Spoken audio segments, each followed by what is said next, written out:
Well, hey everybody, and welcome to This Week with Mr. John.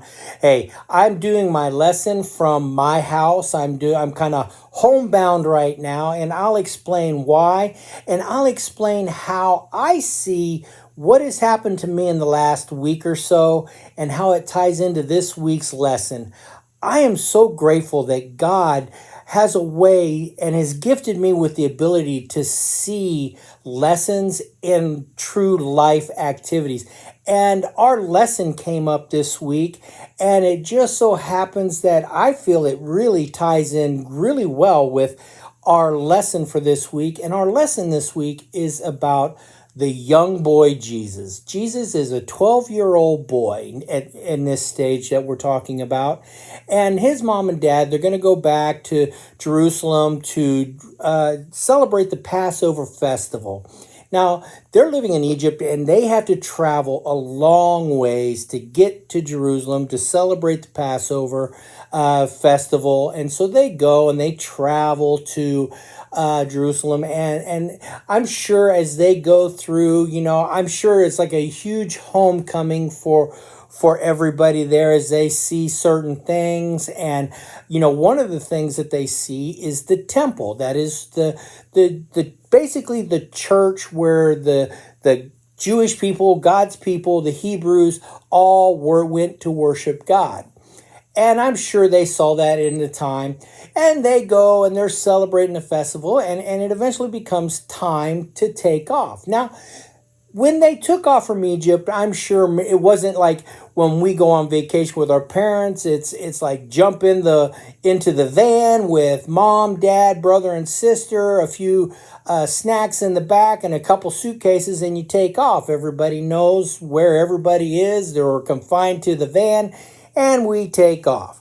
So now, in this situation, they are traveling by camels and donkeys, and there's not just Mary and Joseph and Jesus. There's other families, there's servants, there's other people all going. There's basically a caravan, a lot of people going.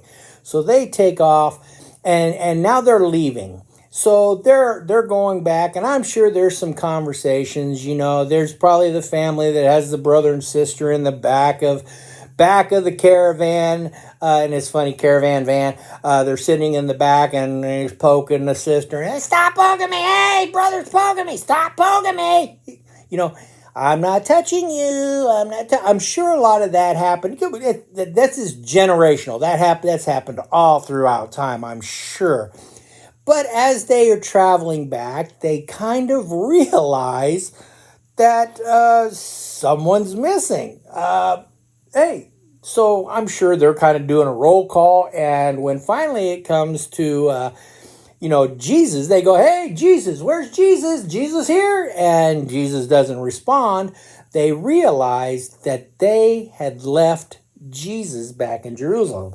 And they had been traveling for 3 days. Now, it seems kind of weird that they have been gone for 3 days and finally realize that Jesus is missing, but just kind of the times. That's the way it was. And so it's weird to us, but it probably happened more than we think it did back in those days. So what do? They're in panic mode. A 12-year-old boy left in the big city. It's kind of that Home Alone thing. Oh, he's home alone. Ah, type of thing, right? Jesus is in Jerusalem by himself, 12-year-old boy. And so they turn around and they're scat boogeting back to Jerusalem to get to Jesus, to pick him up. So they eventually get back into town, and I'm sure they're searching everywhere, high and low, hey, we had the best Passover meal here. Jesus really liked this meal at this place. So why don't we check there? Let's check here. Let's go to the park. The kids love the park. They're checking everywhere. When I think they finally are they walk by the temple. And when they walk by the temple, they see Jesus in there. Now, here's the wild and crazy thing. The temple was led by priests and Pharisees who basically you would go in, and it would be like going into your church and speaking to your pastor. Your pastor would kind of tell you help you in life circumstances, teach you different aspects of God's law, teach you about God and all that stuff. And that's what the temple was. But here's the funny thing. When they go into the temple and they see Jesus, Jesus is the one teaching. And that blows my mind, because I know in those times, women and children weren't treated the same as they are now. We have kind of come to a place where we see talent.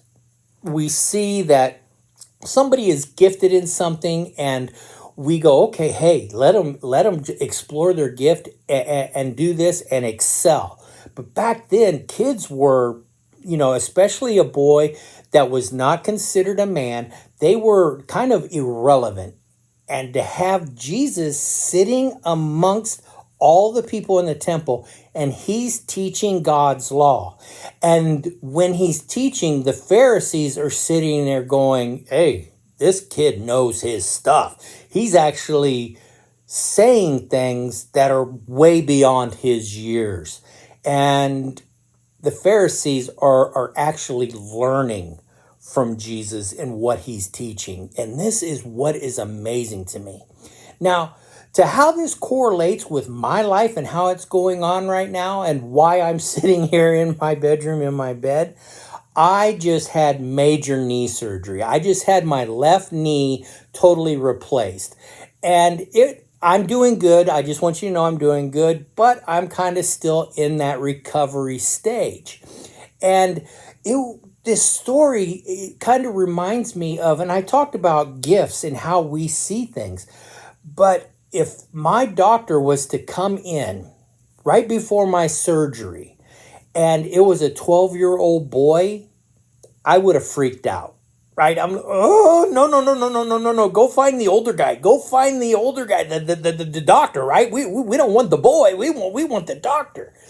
And this kind of is how I would think that the people in the temple were reacting to when Jesus was teaching until he spoke. They're like going, hey, let the grown-ups take this. The grown-ups got this. We teach this. We know what we're doing. And then they hear Jesus speak. Now, if a 12-year-old boy who was truly gifted did the surgery on my knee, I'd probably be fine with it, because the doctor who did my knee is a great doctor, and I just want to thank him for everything he's done so far. My knee's coming along well, but he is still an adult, and I look at him in this way. I respect the doctors, I respect our law enforcement agency, I respect our pastors, but guys, we kind of tend to look past the kids. And kids, you're watching this. You guys are phenomenal. You are all gifted by God in ways that are beyond people's comprehension. You know things. You need to sit there and be willing to speak up when you know something, to let people know that, listen, I've been gifted by God in this area, and don't be afraid to speak to about Jesus and to other people about things. Listen, if you're really good in school, sometimes people look down on that, but God has gifted you in this area, and he's wanting you to use your brain to excel. Listen, I don't know my doctor. He's a very tall guy. He may be the best basketball player in the world. He could be awful. Listen, I'm tall, but I'm not good in basketball. Basketball would not be a gift of mine. And I don't know if my doctor, he may be phenomenal. I don't know. I'm just using this as an example. Listen, he may not be gifted at basketball, but man, he was gifted at science and biology and being a doctor and fixing things. Guys, don't let anybody put you down because you're young.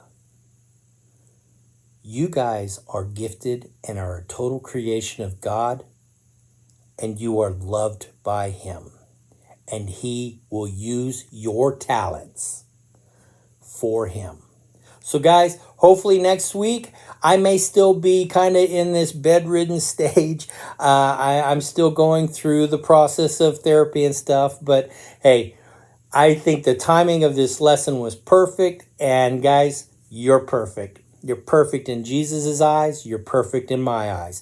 And I hope you have a great week. Verses coming up next. Hey, have a good one. Talk to you next time. Bye. You will seek me and find me when you seek me with all your heart. Jeremiah 29:13.